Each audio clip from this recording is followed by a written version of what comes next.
ये व्यर्थ के बकवाद करने वाले लोगों से मत मिलो, व्यर्थ के बकवाद करने वाले लोगों की तरफ मत देखो, ये क्या कह रहे हैं, क्या बोल रहे हैं। और तुम भी व्यर्थ का बकवाद मत करो।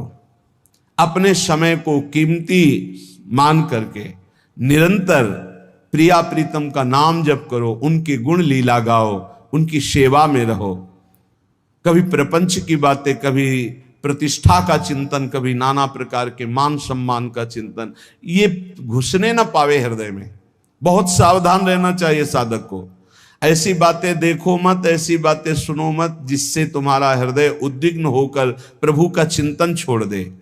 बंद करो अभी।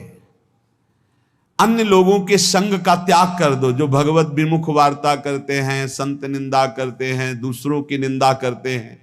कुछ हाथ नहीं लगता, ये लोग दुर्गति को प्राप्त होने वाले हैं।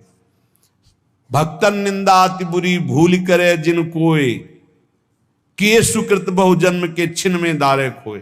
पर निंदा के किए ते नहीं, आवत नहीं कछुआत, मूर्ख पर्वत पाप को ले चल अपने साथ। तो अलम कश्याप संगत्या, ऐसा संग मत करो जिनके पास बैठने से भक्त निंदा, जन निंदा, भगवत निंदा हो। ऐसे से दूर रहो, अलम बंद कर दो ऐसे लोगों का संग। रात दिन हम श्यामा श्याम का नाम जप करेंगे, श्यामा श्याम के लीला गुण गाएंगे, श्यामा श्याम के ही धाम का शोभा का चिंतन करेंगे। जब तुम अपना जीवन श्यामा श्याम के चरणों में न्यौछावर कर दोगे तो पूरा भार श्यामा श्याम ले लेंगे और तुम्हारे हृदय में मस्ती आ जाएगी। जो ऐसा निश्चयी होता है, दृढ़ निश्चयी, उसके अंदर दृढ़ विश्वास, तो उसके हर समय भगवान की स्फूर्ति होती रहती है। भारी प्रतिकूलता में भी भगवान का सानिध्य अनुभव होता है। वो अनुकूलता में तो भगवान के दुलार को देखता है, लेकिन प्रतिकूलता में भगवान की विशेष कृपा को देखता है। ये संयोग, ये वियोग, संसार की ये द्वंद्वमयी वृत्तियां भक्तों के हृदय में नहीं चुभती। आए की हुज्जत नहीं, गए की तलाश नहीं, क्योंकि नित्य संयोग भगवत स्मृति के प्रभाव से प्रभु का रहता है। शोक, विषाद बहुत ध्यान देने योग्य विषय है। तभी लोगों को ऐसा लगता है कि ऐसा कैसे हो सकता है। भक्त के चरित्रों को जब सुनते तो लगता है ऐसा कैसे हो सकता है, ऐसी परिस्थिति में भी ऐसा कैसे हो सकता है। क्योंकि तुम मानसिक बुद्धि से युक्त हो और वो भागवतिक स्थिति से युक्त है, इसलिए तुम उसको पार पा ही नहीं सकते। जब तुम अपना जीवन श्यामा श्याम के चरणों में समर्पित कर देते हो हृदय से, फिर उनकी कृपा से सब विघ्न दूर हो जाते, एक अपार मस्ती रहती है। नहीं तो शोक, विषाद, दुख, क्लेश, कष्ट, संताप, भय, उद्वेग, ये सदैव सताते रहते हैं। इसी से डिप्रेशन होता है। बार बार नकारात्मक चिंतन, शोक, विषाद, दुख, चिंता, क्लेश, संताप, भय, उद्वेग, यही पूरे मानसिक स्तर को नष्ट कर देते हैं। उत्साहहीन जीवन हो जाता है।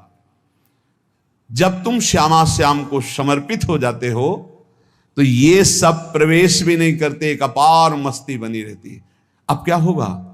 श्यामा श्याम जो करेंगे वही होगा। श्यामा श्याम पता नहीं कैसा करें, नहीं, वो सदैव मंगल भवन है, वो जो करते महामंगल होता है। यह निश्चय उपासक के हृदय में आ जाना चाहिए। इसलिए अपना सारा मन, सारी बुद्धि, सारा जीवन, प्रत्येक श्वास प्रभु को अर्पण कर दो, फिर देखो तुम निहाल हो जाओगे। दुख, शोक, विषाद, क्लेश, कष्ट, संताप, भय, उद्वेग, ये उसी को व्यापते हैं जिसने अपने जीवन को प्रभु के चरणों में अर्पित नहीं किया। इसलिए तुम अपना सारा मन, सारी बुद्धि, सारा जीवन, प्रत्येक श्वास केवल प्रभु को अर्पित कर दो, फिर देख लेना। श्वास कैसे अर्पित की जाती? राधा राधा राधा। बुद्धि कैसे अर्पित की जाती? एकमात्र निश्चय कि भगवत सुख ही सुख है, ये जागतिक सुख सुख नहीं, ये दुख है, ये ऐसा दलदल है जिससे आज तक कोई नहीं निकल पाया। सारा मन, हम मन से केवल प्रभु का मनन करें, बार बार मन को संसार से हटा के नाम में, रूप में, लीला में, धाम में लगाएं। बहुत प्रसन्नता हो जाती है उस उपासक के हृदय में जो अपना मन बुद्धि प्रभु के चरणों में अर्पित कर देता है। भगवान ने तो इसको बहुत उत्तम स्थिति बताया है कि मेरे से कभी वो अलग हो ही नहीं सकता यदि मन बुद्धि अर्पित कर दिया। मयि एव मन आधत्स्व मयि बुद्धिम निवेशय, तो निवश्य मयि एव अत ऊर्ध्वम न संशया, बिल्कुल संशय नहीं, वो मेरे में ही निवास करेगा जिसने मन और बुद्धि अपनी मेरे में अर्पित कर दी। बहुत प्रसन्नता रहेगी उस उपासक के जीवन में जो अपने आप को मन बुद्धि सहित प्रभु के चरणों में समर्पित कर दिया है। भगवान का आश्रय लेने वाले की पहचान है हर परिस्थिति में प्रसन्न रहना। देखो आप भगवद आश्रित हो कि नहीं, देखो अनुकूल परिस्थिति में तो सब प्रसन्न रहना, लेकिन प्रतिकूल परिस्थिति में प्रसन्न रहना ये भगवान के भक्तों का लक्षण है। हर परिस्थिति में प्रसन्न रहना ये भगवान के भक्तों का लक्षण है। आनंदगन भगवान का आश्रय मिलते ही आनंद छा जाता है हृदय में। उनके पास आनंद का अभाव होता ही नहीं है। जैसे सूर्य का प्रकाश उदय होते ही सूर्य का प्रकाश संपूर्ण अंधकार को नष्ट कर देता है, ऐसे ही भगवान का संपूर्ण आश्रय लेते ही सब दुख चिंता शोक नष्ट हो जाते, आनंद ही आनंद। तुम भगवान के मंगलमय रूप को नहीं जानते हो, पर उनके मंगलमय भाव को, विधान को मानना शुरू कर दो। जो भी होता है मंगलमय होता है। हमने जीवन में देखा है, अगर इधर कोई बहुत बड़ा सुख दिया तो देर नहीं लगेगी, 24 घंटे नहीं व्यतीत होंगे और ऐसे दुख दे देंगे, जिससे दोनों का समान भाव रख करके ना दुख में तुम भूलो प्रभु को, ना सुख में फूलो, सीधे भगवत मार्ग में चल। पूरे जीवन की बात देखा है। भगवान के मंगल विधान में सदा सर्वदा सुख ही सुख है, इस बात को मान के प्रसन्न हो जाओ। जब भगवान का भजन करने वाले की तन्मयता बढ़ती है भजन में, तो द्वेषी जन अपने आप तैयार हो जाते हैं। भक्त कभी किसी से द्वेष नहीं करता, अपने आप वो द्रोह करने लगते हैं। तो नरसिंह मेहता जी से बहुत गांव के कई लोग थे जो जलते थे, ऐसे जलते थे कि अब क्या करें, कैसे मिटा दे नरसिंह मेहता जी को।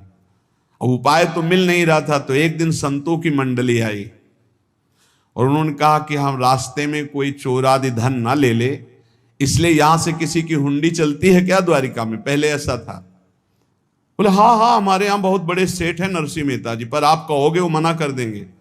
कई बार कहोगे, अगर वो स्वीकार कर ले तो वहां। और उनका लक्ष्य था कि नरसिंह मेहता जी की तो खाने की भी सुविधा नहीं थी, हुंडी कहाँ की बात आई। उनका था कि जब वो ना कहेंगे तो संतजन नाराज हो जाएंगे, अगर हाँ कह दिया तो वहां हुंडी चुकेगी नहीं, तो संतजन अपने आप इनको शाप दे देंगे, अपराध बन जाएगा, ये नष्ट हो जाएंगे। संतों को भेजा नरसिंह मेहता जी ने, सबकी दंडवत की, चरण पखाड़े। तो उनका ये इतना रुपया है, द्वारिका में साधु सेवा हम करेंगे, वहां तुम्हारी हुंडी चलती है तो आप अरे उनका आप कहाँ भूल रहे हो, यहाँ खाने की भी व्यवस्था। बोले हमें सब पहले से बता दिया गया कि आप मना करोगे, बार बार मना मत करो, हमें पता है। तो उन्होंने ठाकुर जी की तरफ देखा, बोले क्या लीला है प्रभु, संतों से हम क्या कहें, ये ले रुपए। उस समय स्वर्ण की मोहरें चलती थी, बेच के बाजार से खूब उन संतों को पवाया, उन्हीं संतों की सेवा की। और उनका अपने सेठ का नाम तो बताओ जहां हमें जाके हुंडी मिलेगी। सेठ सावल सा सेठ। संत जन गए वहां, पूछा कि नरसिंह मेहता जी का जिन सेठ से परिचय, उनका नाम सावल सा सेठ, उनकी गद्दी कहां है? तो जो कुछ भक्त थे वो द्वारिकाधीश की तरफ संकेत करते कि वही हैं। बोले नहीं वो सेठ है, उनकी गद्दी चलती थी। पूरी बाजार में कहीं कोई। अब संत जन एकांत में होकर के बहुत विचलित हुए, क्या हमारे साथ धोखा हुआ? नरसिंह मेहता जैसा संत क्या धोखेबाज हो सकता है? देखो, संशय तो बहुत विचित्र होता है। बड़े बड़ों को संशय हो जाता है। जब भगवती सती जी को संशय हो गया, राम जी को, हे खग हे मृग हे मधुकर श्रेणी, ऐसा पूछते हुए कि सच्चिदानंद कैसे हो सकते, तो किसी को हो सकता है, क्योंकि वो बुद्धि की अधिष्ठात्री देवी है। जो ही उनके मन में ऐसा आया कि क्या हमारे साथ धोखा हो रहा है, इतने में ही देखा जय हो सावल शाह सेठ की। वो कहा सावल शाह सेठ, तो देखा बढ़िया मुनीम जी उनके साथ, सेठ बस्ता लिए हुए मुनीम जी, सरकार इधर से चलो। तो उनका सावल शाह सेठ आपका नाम है? संतों ने कहा। बोले हाँ। बोले नरसिंह जी? हाँ। बोले आपकी हुंडी आ गई है। हुंडी एक कागज में लिखा कि ये हमारे सेठ जी को दे देना। वैसे लोग मुझे माखन चोर कहते, कोई कुछ कहता, लेकिन आपने सेठ बना दिया। जब आपने सेठ बना ही दिया तो आप कभी परवाह मत करना दो। और ये सेवक आपकी सेवा में सदैव तत्पर है। भगवान ने ऐसा लिखा। जो भगवद आश्रित है, एक बार ये चलता रहता है, जो संत जन होते हैं उनके विरोधी अपने आप बन जाते हैं, किसी से कोई मतलब नहीं, अपने आप विरोधी बन जाते हैं। कबीरदास जी का पूरी काशी में यश था। भजन करने वाले महापुरुषों का यश बढ़ता है जब, तो जो भजनहीन होते हैं उनके हृदय में जलन पैदा हो जाती है और वो उनको विविध प्रकार से फंसाना चाहते हैं, उनको कष्ट देना चाहते हैं।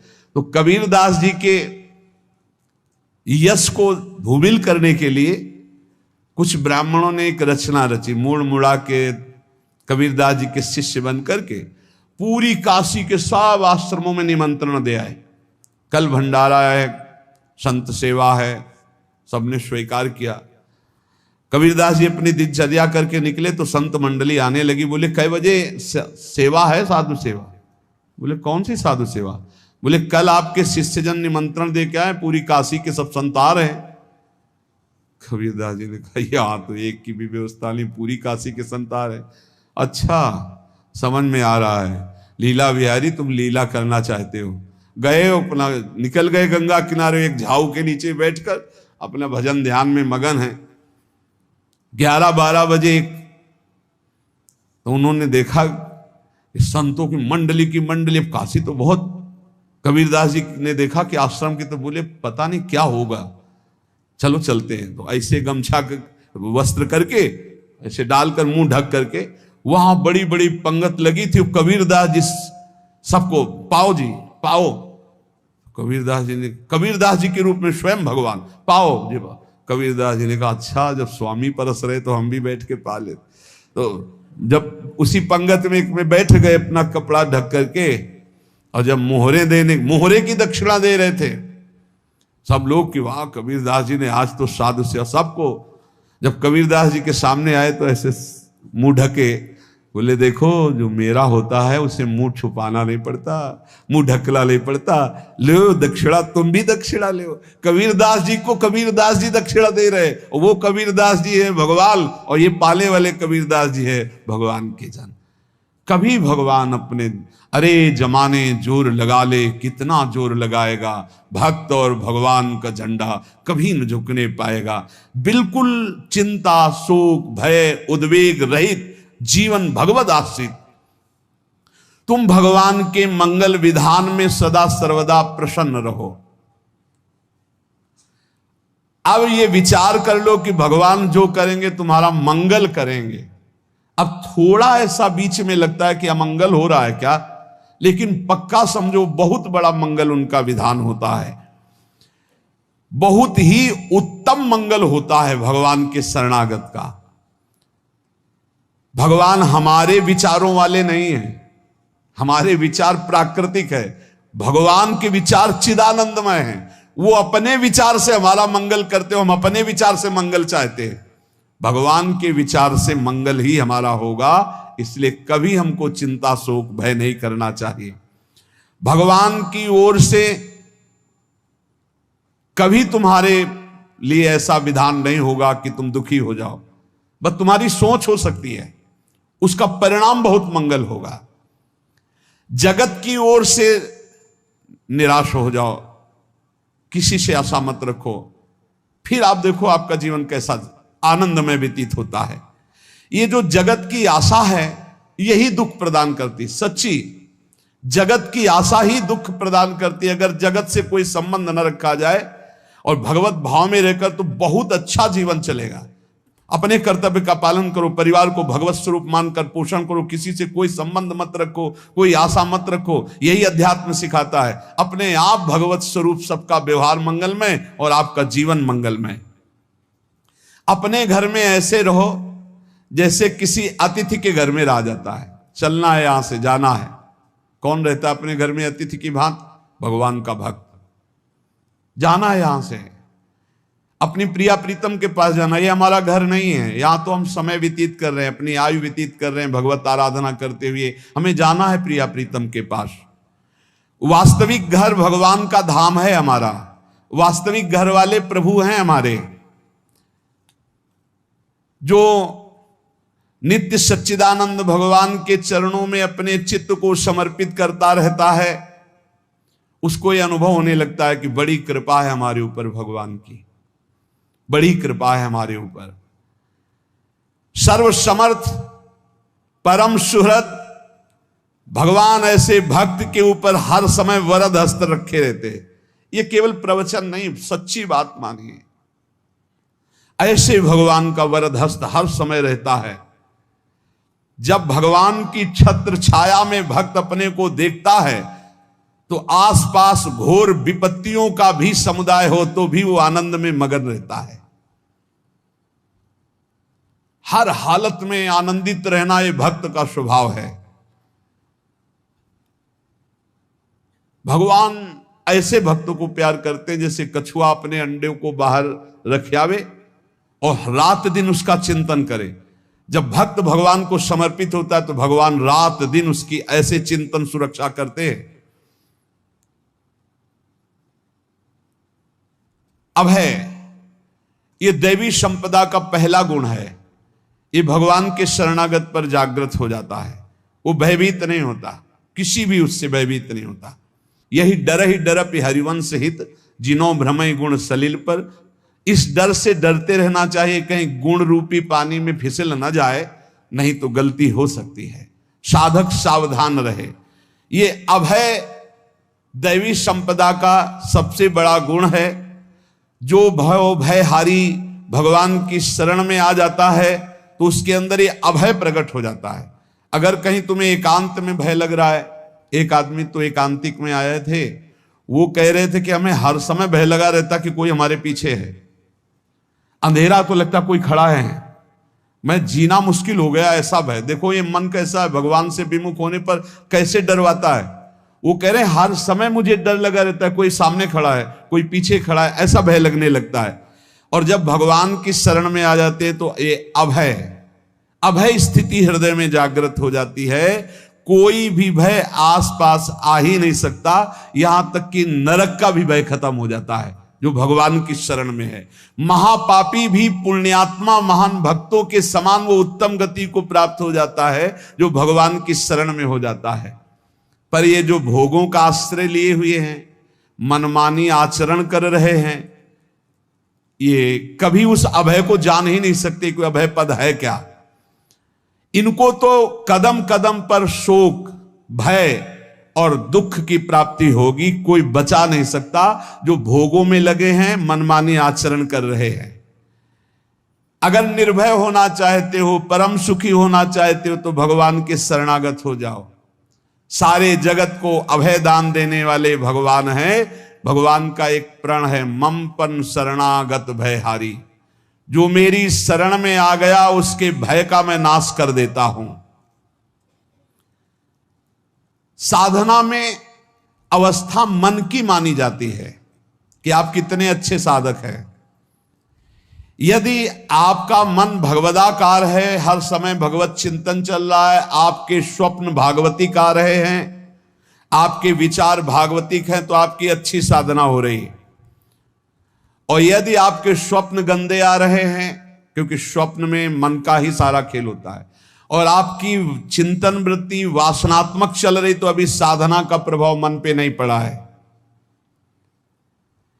जिसका मन हर समय भगवत चिंतन करता रहता है वो जीते जी जीवन मुक्त हो जाता अनुभव होता है। जैसे किसी ने कहा कि हमें कैसे पता चलेगा कि हमारा काम हो गया है, तो जैसे आप भोजन पा लेते हैं तो किसी दूसरे से गारंटी थोड़ी लेनी होती कि हम छक गए हैं क्या, आप जरा बताना हम छक गए हैं क्या। नहीं, अपने हृदय में आ जाता है कि अब मैं तृप्त हो गया। ऐसे ही अपने हृदय में आ जाता है कि मेरा काम हो गया, अब मेरा जन्म नहीं होगा। ये हृदय में आ जाता है, अपने आप अनुभव में आ जाता है। जब स्वरूप बोध होता है तो किसी और से सलाह थोड़ी लेनी होती है, वो अपने आप अनुभव में आ जाता है। हां, यदि गुरुदेव का वर्ण नहीं किया है तो फिर आपको किसी न किसी गुरु से प्रमाणित करवाना पड़ेगा। अगर गुरुदेव का वर्ण किया है तो वही मंत्र, वही नाम, वही गुरु शरणागति आपको अंदर से पुष्ट कर देगी कि आपका काम हो गया है। विषय चिंतन करता हुआ मन विषय आसक्ति को प्राप्त होता है। विषय आसक्ति को प्राप्त हुआ मन बार बार जन्म मरण और नरक को प्राप्त होता है। बस ये विषय चिंतन हटाना ही प्रमुख कर्तव्य साधना का है। बार बार मन को विषयों से हटा करके प्रभु के नाम में लगाओ, प्रभु के रूप में लगाओ, प्रभु की लीला में लगाओ। जहां भगवान प्रकट होते हैं वहां परमानंद की बाढ़ आती है।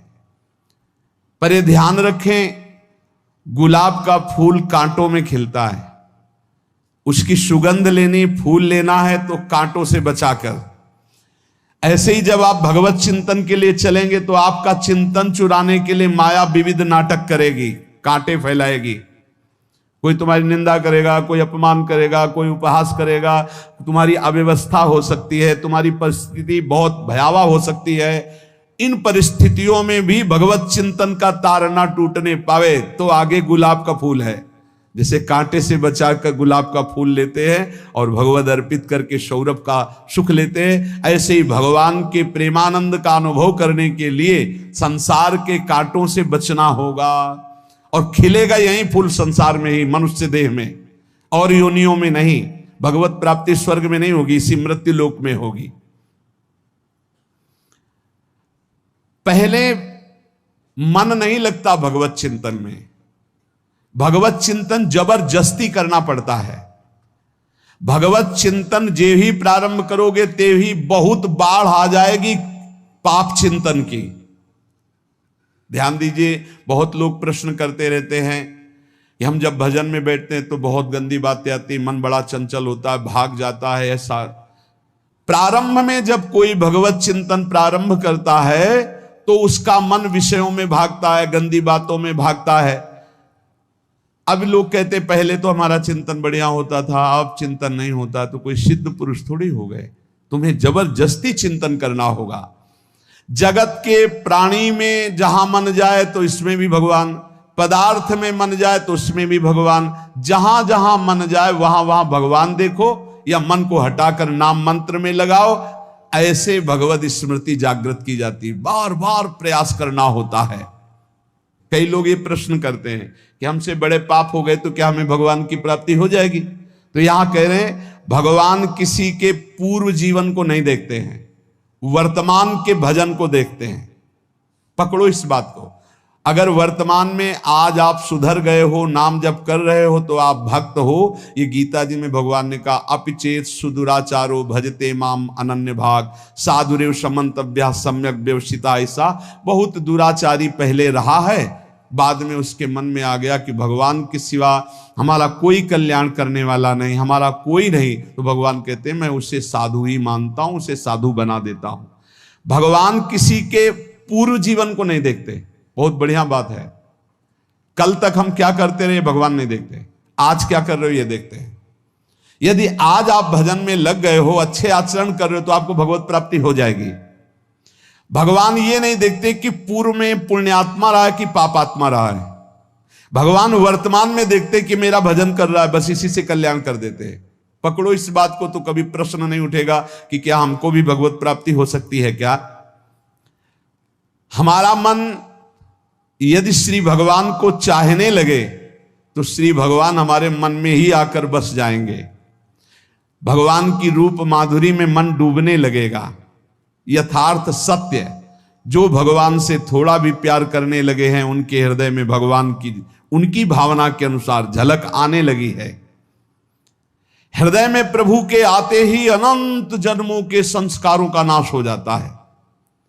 इसलिए तुम अपने पहले वाले घृणित जीवन को याद भी मत करो और उसको सोचकर जरा निराश भी मत हो। अमावस्या में घोर अंधकार रहता है, पर प्रातः काल में अंधकार नष्ट हो जाता है। ऐसे ही नाम का उच्चारण करते ही तुम्हारे जितने पाप अंधकार हो सब नष्ट हो जाएंगे। तुम चाहो कि एक क्षण भी प्रभु को ना भूलो। अब वर्तमान में ऐसी स्थिति बनाओ। जो प्रभु को नहीं भूलने की चाह करता है कि मुझे ऐसी स्थिति प्राप्त हो कि मैं कभी प्रभु को ना भूलूं, तो सच्ची मानो और कोई बात भगवान सुने ना सुने, ये बात जल्दी सुन लेते हैं।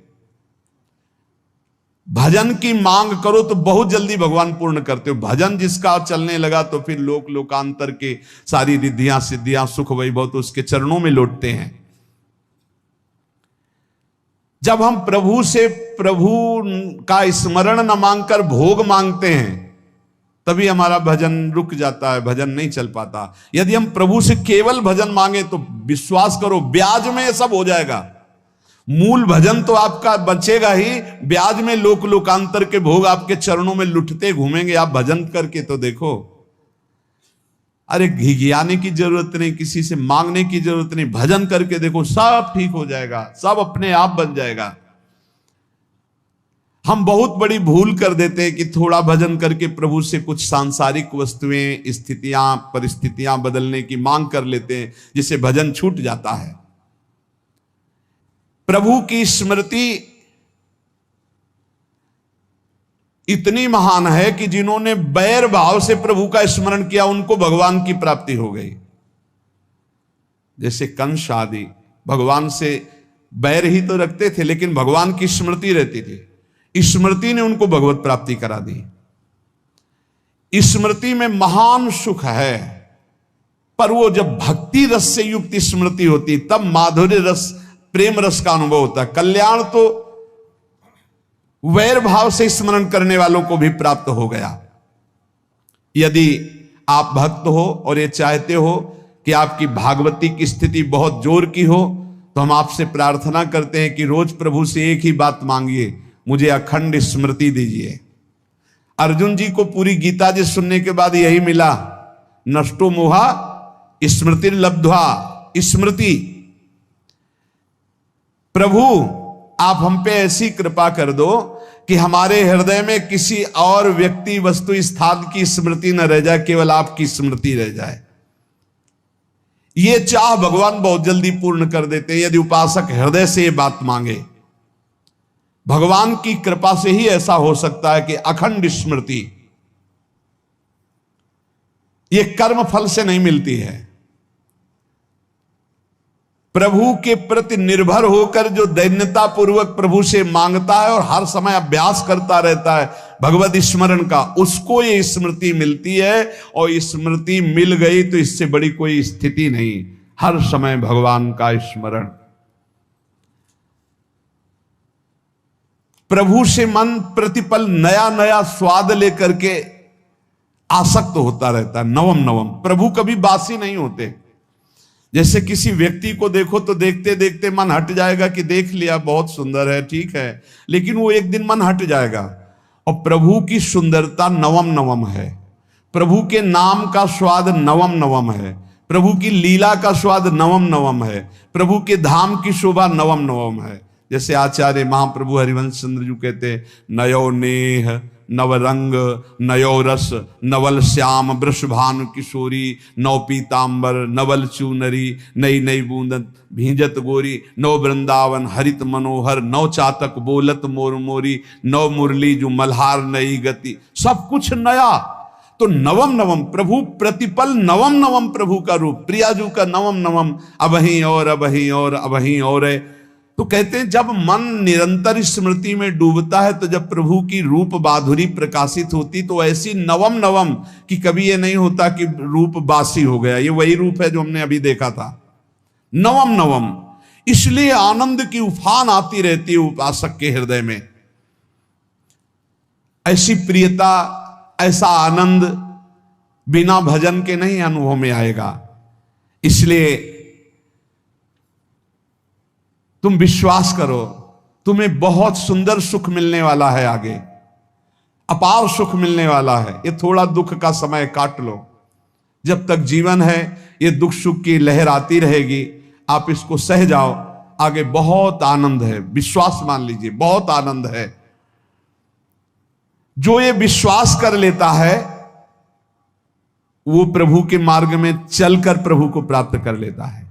नहीं तो इतने रोड़े हैं कि आप ऊब जाओगे, बहुत रोड़े हैं।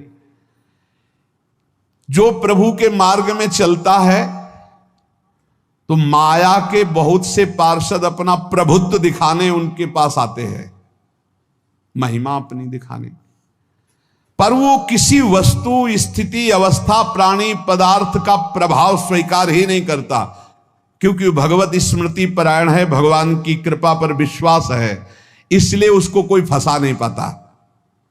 वो नित्य निरंतर प्रभु से घुला मिला रहने के कारण उसकी मस्ती में कोई फर्क नहीं पड़ता। माया का प्रभुत्व रखने वाले उसे फंसाने की चेष्टा करते हैं, पर उस पर किसी का असर नहीं होता। वो कहीं लिप्त नहीं होता, वो कहीं दुखी सुखी नहीं होता, वो हर समय प्रसन्न रहता है। तुम देखो, हर समय प्रसन्न रहते हो? यदि नहीं तो तुम किसी व्यक्ति वस्तु का आश्रय लिए हुए हो, प्रभु का नहीं। अगर हां तो हर समय प्रभु का स्मरण चलना चाहिए, हर समय प्रभु के आश्रित हो, फिर देखना ये आनंद, ये प्रसन्नता क्या रूप रखती है। बड़े बड़े मस्त संतों को देखा, मस्त एकदम ऐसे उन्माद में मस्त। उस सुख के लिए ललचाओ, कब तक जन्मते मरते रहोगे, कब तक बार बार दुख भोगते रहोगे, कब? बड़ा प्रपंच है ये। भगवान का स्मरण परम पुण्यात्मा पुरुष का हृदय माना जाता है। बहुत पवित्र हृदय, बड़ा पुण्यात्मा हृदय, जिसमें भगवान का स्मरण, भगवान का विस्मरण पापात्मा पुरुष, भयानक विपत्ति, दुर्भाग्य आते हो। सुदृढ़ निश्चय करो, अब हम भगवान के स्मरण में अपना समय व्यतीत करेंगे। मेहनत करो, कार्य करने के लिए कोई मना नहीं। आप नौकरी करो, किसानी करो, व्यापार करो, पर अंदर अंदर भगवत स्मृति ही सबसे बड़ी स्थिति है।